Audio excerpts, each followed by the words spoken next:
So yun po mga kalingap, welcome back again sa ating YouTube channel, Kanep JJ. Ayan, mission po natin, nag-scout po tayo. Ayan, ganun. Pero yun, biglang nag-message si Kapitana Grace. Sabi niya daw, nasan daw ako. Akala ko sasama siya sa mission kasi na oras pa lang naman. Eh, sabi ko may pasok siya. Kaya yun agad yung sinabi ko. Tapos yung pala, nainimi daw siya. Nainimi at parang ewan ko anong nangyari kay Grace. Kasi last time pag BP ko kay kay Ate Pia, pag BP din siya sobrang baba ng BP niya. Alam kong normal lang sa babaeng 90/60, pero iba kasi nahihilo daw kasi siya. So pero sa akin hindi na po yung normal. Tapos po ngayong araw nag-message po siya na yun nga, hinihina daw siya, parang nahihilo. So pupuntahan po natin. So, sakto po, buti na lang po nag-scout tayo. And tara po mga kalingap, bisitahin natin si Grace. Oh, dito na po tayo kila Grace. At nahimatay daw po siya mga kalingap.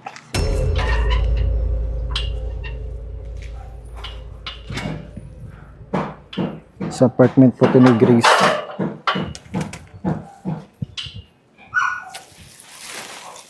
Yung bibigyan natin sa isang dating sa ating pasyente, sa kanya na lang. Kasi naging pasyente din siya. Uy! Nabuhay! Kala ko nahimatay ka. Ano sila sabi? Anong nangyari, Grace? Nagpa-emergency do habang Ha? Okay. nanginimi ako eh. Kala ko ba nahimatay ka? Hindi, sila nagsabi. Kasi nahimatay ka eh. Kanina nanginimi to. Biglan mo akong yung nag-message eh. Itong mukha ko hanggang dito. Nanginimi siya kanina sa school pa. Paano yung ngimi niya yung kalahati lang? Oo, parang... Wala, kalahati lang. Yung... Ako ba yun? Ha? Yung, di ba? Medyo. Ito, oo. Itong mukhang ito, nanginimi siya, tapos hanggang dito. Yung kabila hindi man. Hindi. Wala, baka ano yan. Mahirap yan. Tapos ito, okay man. itong kamay ko nangingini. Tapos yung paa ko din. Parehas. Parehas. Ba't Pero na ito ganun lang yan? mismo. Ito lang. Dapat sa pasyente ko yun, sa'yo ko na lang ganito. Thanks. Kasi wala kang nakakain dito. Ganun, nalaga ang sarili mo. Ba't na nangyari sa'yo? Hindi ko din alam eh. Kailan pa yan? Kaganina lang. Pagpasok namin ng Nung umaga? 10. Oo. Nagpunta akong school, tapos pag sabi ko, nahihilo ako, tapos doon na, nagsimula na siyang mangimi. Di ba nagre-reklamo ka ng masakit ang ulo mo nung nagpunta tayo kay Ate Pia? Nag-BP pa nga tayo nun eh. Ilan BP mo nun? 90/60? Oo. Mababa ang dugo mo kasi. Pati kasi ba di ka na ata natutulog? Di ka na natutulog? Sure pa naman kasi pag inaabot ng Hindi. Di ka na kasi natutulog. Nagkaroon ka lang ng pasok. Parang pangit na nga sa'yo. Bungad ng pasok. 100 man nga oxygen mo. Kasi mataas ang ay. Sure kung wala kang ibang nararamdaman bukod dyan. Pero matagal mo na yung nararamdaman. Oo, ngayon lang. Ngayon lang talaga. Baka naman kasi di ka kumain. Di ka nag-almusal. Nag-almusal ka ba bago pumasok? Doon na sa school na. Doon na kayo nakain. Okay naman Sa heartbeat mo, 96. Tapos yung oxygen mo, 97. Yan, normal naman siya.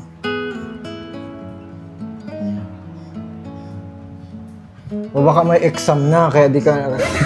Hindi naman. Kailan exam nyo? Hindi pa namin alam na kung sinasabi. Baka nanghihina ka dyan sa exam.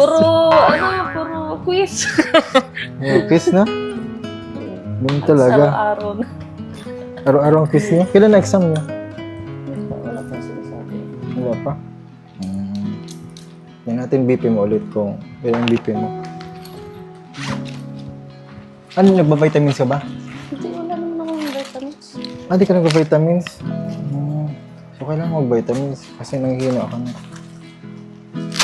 kailangan? Ano tayo sa kaluwa? Hindi, kailangan mo yun. Kailangan ng vitamins na lang kung nanghihina ka.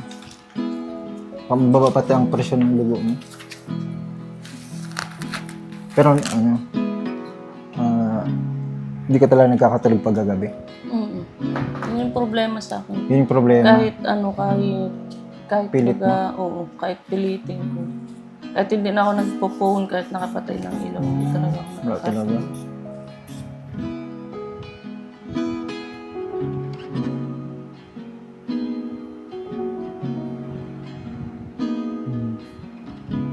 Okay man, 100 na. Okay. 100 over 70. Mas okay pa nga yung BP ko ngayon kasi naririnig ko yung last time hindi ko naririnig. Ano bang ginagawa mo pag nagkakape ka ata pag gagabi? Hindi na nga ako nagkakape. Pero nagkakape ka? Hindi din. Ba't nagiging kang gano'n? Kailan huli mo pa-check up? Papacheck up ka? Tagal na. Yung yung hospital pa baga ako kulang sa potassium. Yung pa yung last Potassium. Pwede yun mangyari ulit kasi. Hindi naman ako nakain saging. Hindi ka nakain ng saging na. Wala pating saging doon sa binibigay kasi. Hindi, kahit talaga noon. Hindi saging, hindi ka nasaging? Kasi sinusuka ko. May iba namang may ibang potassium na na prutas bukod sa saging. Avocado. Potassium yun. Baka dahil nga doon, kasi ka na nanginginig ka. Ganyan talaga kapag kulang sa potassium. Minsan nga, nanginginig pa yan eh. Nanginginig ka, hindi mo. Hindi. Baka dahil na dyan, kulang ka sa potassium. Kailangan mo electrolytes. Potassium. Hindi kaya dahil doon. Hindi ka na kumakain ata eh. Hindi nakain ako. Kompleto pa? Kompleto pa? Dami ko nga nakain kanina. Okay man yung vital signs mo. Baka talaga sa potassium yan. Mahirap kapag kulang sa potassium na na-apektan din ng puso, yung tibok ng puso. Kaya dapat may potassium ka. Maraming mga source ng potassium na pagkain, hindi lang saging. Kung ayaw mo ng saging, na prutas. Ba't ayaw mo ng saging? Ako eh. Dati pa ayaw mo pa. Dinod mo. Kahit anong klaseng saging? Luto. Kahit yung maruya? Siya. Luto. Luto? Pagluto. Pagluto okay lang sa'yo? Pangat niya kasi pagluto eh. Kailangan mo na ng o baka sa dugo mo. Wala kasi akong pang-test ng dugo eh. Bagang pinutusok ito. Gusto mo na? Yaw. Ayan, at padating na yung ganun ka eh. Ikaw una kong tatryan. Yo. Para ka lang kinagat doon, kinurot. Hindi ba nagkukurot si ate mo? Karang ganun lang, Tapos may dugo lang na konti. Tapos baka na yung dugo mo. Maputla na. Kaya kulang ka na sa pagkain. Oh, may pagkain ako dito pati, sakto. Gusto ko naman kung dyan. Vera ka. Mainit pa yan. Toasted ka pa. Oo. Yung cameraman natin, bigyan natin. May pamerienda pa si Kuya Jay.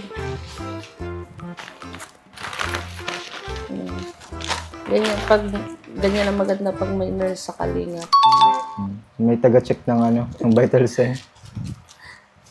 At kasi magano ka na kasi pag nagpa-check ka, samahan kita. Gusto mo. Ano pa ako nito? Kaso dapat wala kang pasok. Gusto mo? Gusto mo pa ako magpa-check? nito nung time na, di ba nag-work pa ako kay Kuya nun? Yun. Simula nun? Oo, hindi na ako nagkakatulog ng ayos.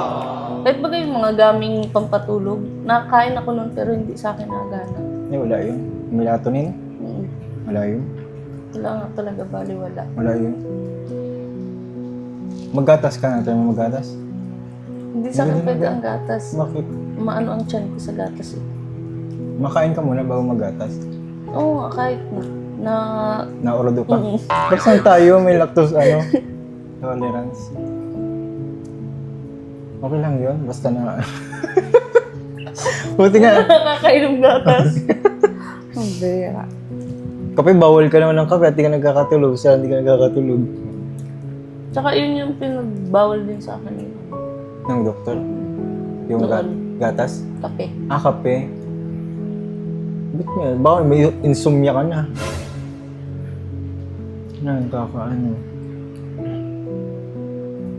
Ano pang ginagawa mo bukod sa pag di ka nagkakatulog?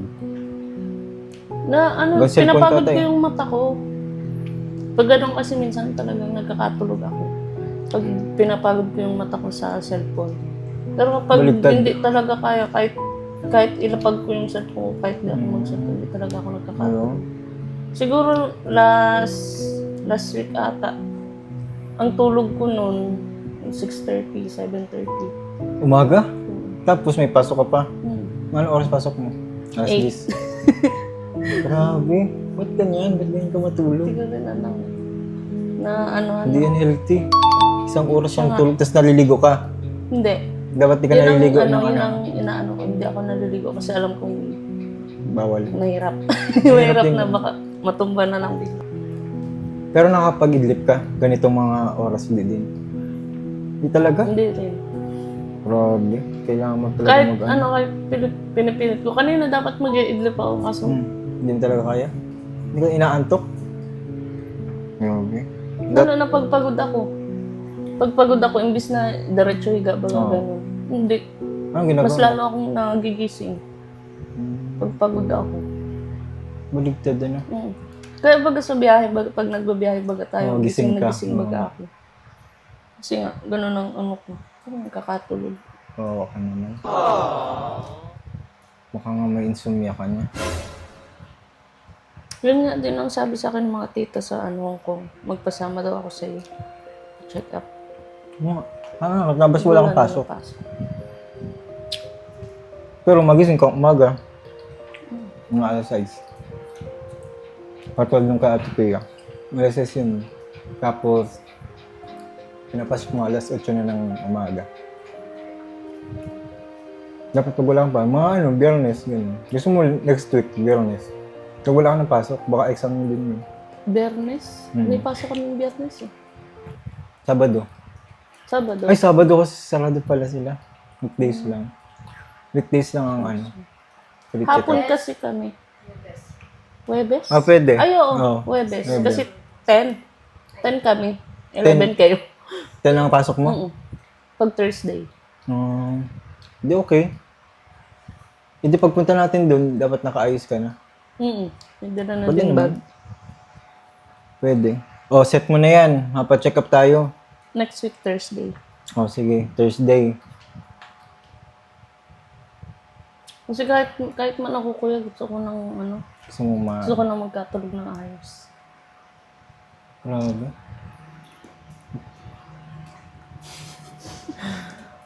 Hindi ka nagkakatulog. Nakakaano pati yun.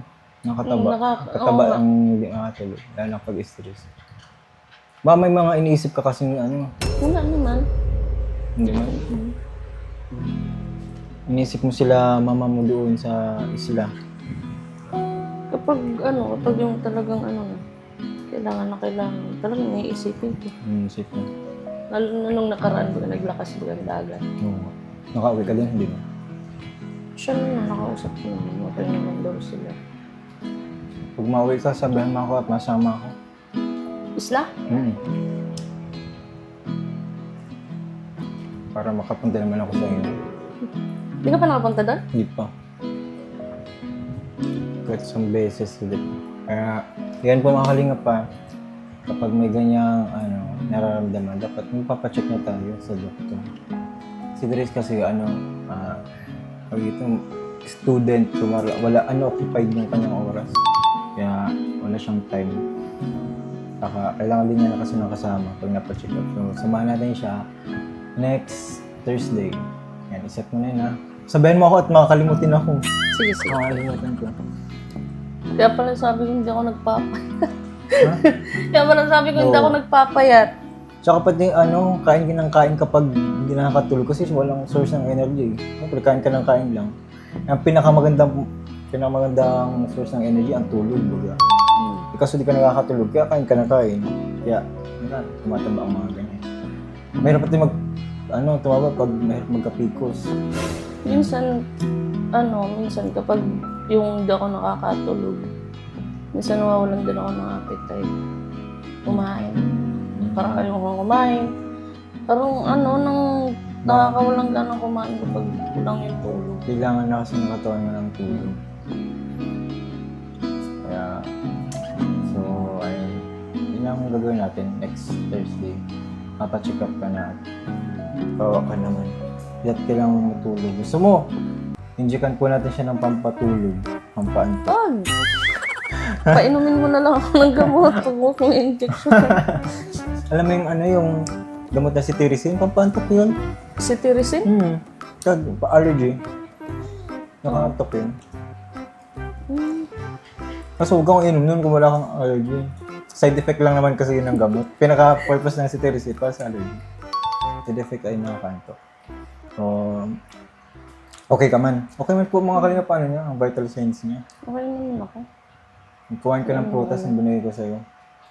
Saka kung hindi ka magkain ng saging, Cerelac guys. Na-diet na ako talaga niya.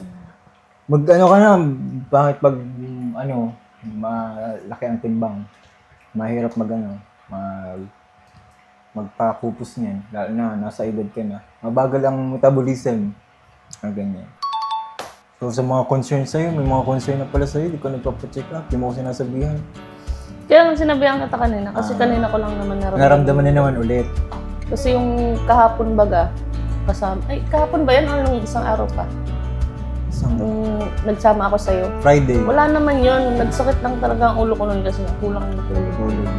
Mainit pa. Diba? Mainit din. Nagmumotor po kami ni Grace na kung nakita niyo po sa vlog.